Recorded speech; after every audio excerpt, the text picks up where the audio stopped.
Welcome to the Contrarians and to another episode of Ranking the Albums by Production. Martin Popoff is here and he's going to take a look at the band Blue Oyster Cult. We want to hear from you in the comments. Let's do this.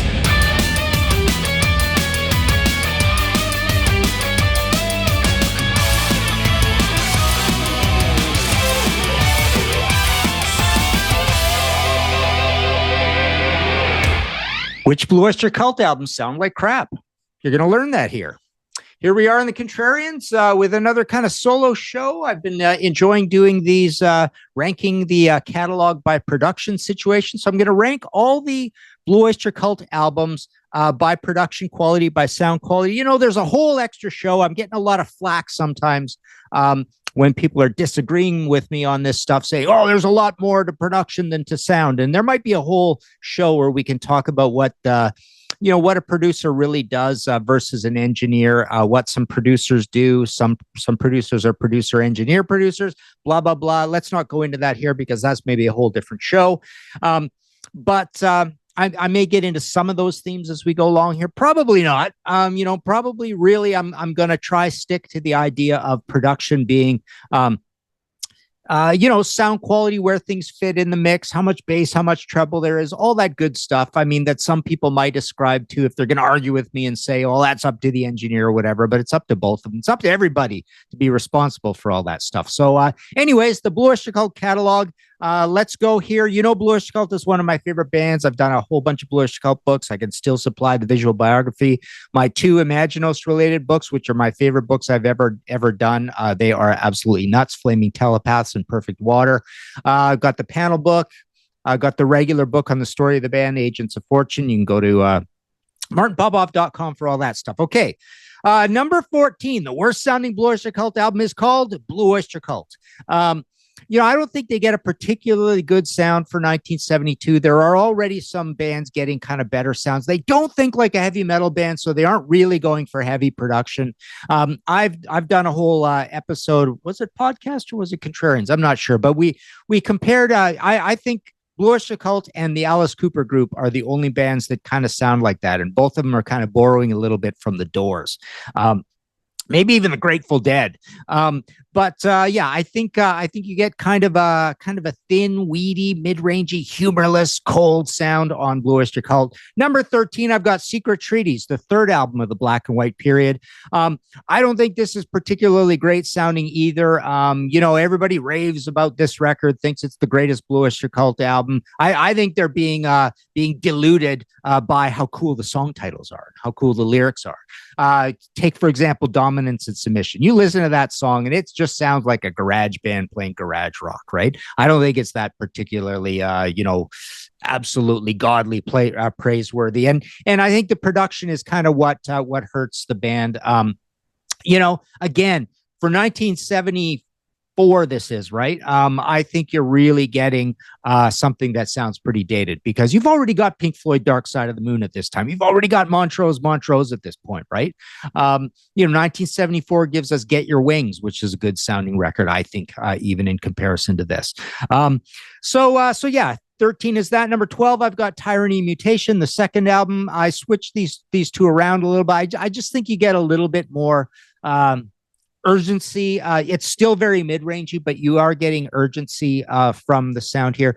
Part of the problem is at this point, like I say, they're not thinking like a heavy metal band. Columbia wanted their own version of heavy metal band. They didn't really get it with Blue Oyster Cult. They certainly got it with the lyrics and the album covers and the look of the band. I think that's all amazing, but I think they kind of fall down a little bit on the black and white period with the music.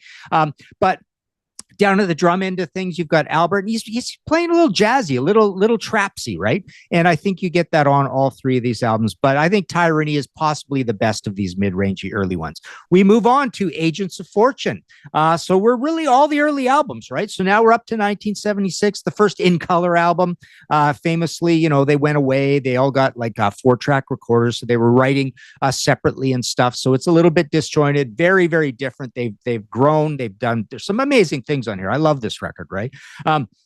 But it is, the whole Murray Krugman, Columbia, Sandy Pearlman cabal and with the band. I think they get kind of like a muffled, mid-rangey, not very many highs, not very many lows. It's just a murky sounding record. I don't think it's that great. Number 10, I've got Imaginos, way up to 1988. I've kind of penalized this a little bit because it is such a dog's breakfast of an album where they're recording kind of like all over the place. All the songs sound different from each other. Some of them have just boomy, bassy, unlistenable reverb. It's just noisy. There's distortion, too many layers of things. So it's a bit of a mess. Number 9, I've got Spectre. So back to the next newest album in here besides Imaginos. And again, here, you talk to Albert. Albert told me we were jealous of what Fleetwood Mac was doing. We wanted to be more big and famous. So, it's famously thought of as a pretty mellow album, but it's not that much mellower than Agents of Fortune. But at the production end, it's no longer particularly murky, but it still doesn't have much high end or bottom end, and it's all shoved in the middle, and the drums sound cardboardy and boxy. Not a great production. Number 8, I'm going with Club Ninja up into 1986. This is famously a very AOR kind of like out to lunch hair metal sounding production. You get just really pop fruity, zesty-tastic 1980s drums on it. The guitars don't sound particularly good, but you do get a good dynamic range on it. It's pretty decent that way. It's not anything you're going to say this was horribly done. It just sounds dated, right? Number 7, I've got The Revolution by Night. And this I've often argued is kind of like more of a 1982 album than a 1983 album, where it is very pre-hair metal AOR sounding. You've got Rick Downey in on drums, and Bruce Fairburn is producing this, and he's still kind of early in his career, kind of thing. But they make a lot of use of the electronic drums, the toms and stuff, and that's very annoying. But other than that, it's a fairly high fidelity sounding record. I don't hate it, and it is definitely a little bit dated. Number 6, I'm going with Curse of the Hidden Mirror. I've always kind of thought this album sounded very unified and holistic and cohesive when it came to all the sounds, how the guitars sit with the keys and the drums and everything. But it is very kind of like disconcertingly behaved. But it's kind of a good production sound. It's making all the use of modern tooling up into the modern era. I don't hate it. It's just I don't get excited about it either. Number 5, I've got Cultosaurus Erectus. So this is the first album they did with Martin Birch. And Martin Birch famously at this time had a little bit of a love of mid-range. So the drums are kind of like tight and urgent. Everything's a little bit about pushing the guitars forward, although there's not much hair on the guitars. It's just a kind of like a good workmanship production. It's just a little bit lacking in bottom end and maybe even a little bit lacking in high end. So it kind of goes with, oddly enough, I guess it goes with the ethic that you get on most of the Blue Oyster Cult albums of this idea of being mid-rangey. It's just more of a pleasing mid-range feel. All right, number 4, I'm going with The Symbol Remains, the latest album, because I don't talk about Ghost Stories. Ghost Stories is dead to me. So The Symbol Remains is just a really good quality, analog, vibrant, sounding, human sounding, but still very heavy and punishing sounding modern era album. That they didn't go too egregious with just going way over the top. It's not a Blue Oyster Cult goes to the gym production. It's just a good quality modern day production. So I'm happy with that. Number 3, I'm going with Mirrors.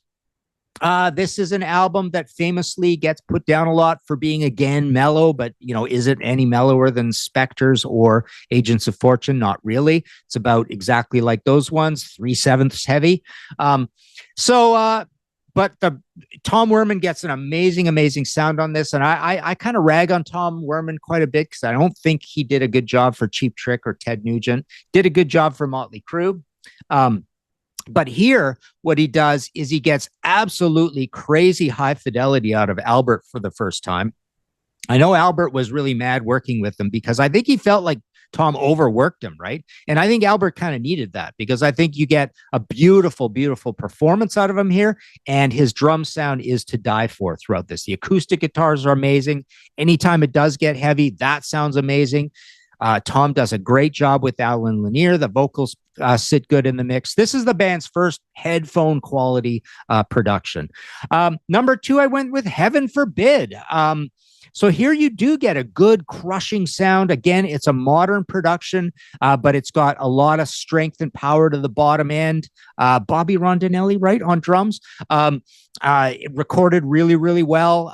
It's a heavy album, but they do a good job with it. It's kind of like got a good no nonsense punch to it. It's not too screechy at the top. I think it sounds really good. And number one, I'm going with Fire of Unknown Origin, which I've decided is my favorite Blue Oyster Cult album. And I also think what Martin Birch does on this album is a little closer to what he does for Black Sabbath on Heaven and Hell versus Mob Rules. He doesn't do a Mob Rules with Blue Oyster Cult, but he does. This is a little bit. It's not quite the same amount of personality and oddity that you get on Heaven and Hell, but it's kind of the same in that it's bright, it's modern, it's punchy. It's mid-rangey, but it still sounds good. Alan Lanier is moving even more so into being like a modern synthesizer player. To me, I always call this Blue Oyster Cult's Stranglers album because I think it's got a really kind of like a razor sharp new wave sensibility to it, but it's still heavy. So yeah, I think it's very, very exciting. It's got all sorts of ear candy all over it, like sound effects. You think of Joan Crawford and all that crazy stuff going on in that one. Veteran of the Psychic Wars.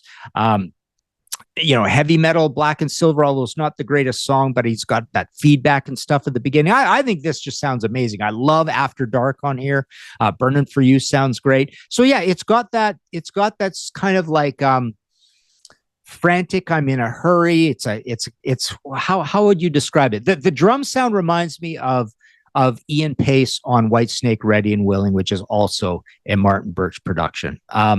There's just something vital and visceral about the drum sound on this album. So there you go. That is my ranking of the Blue Oyster Cult albums based on production.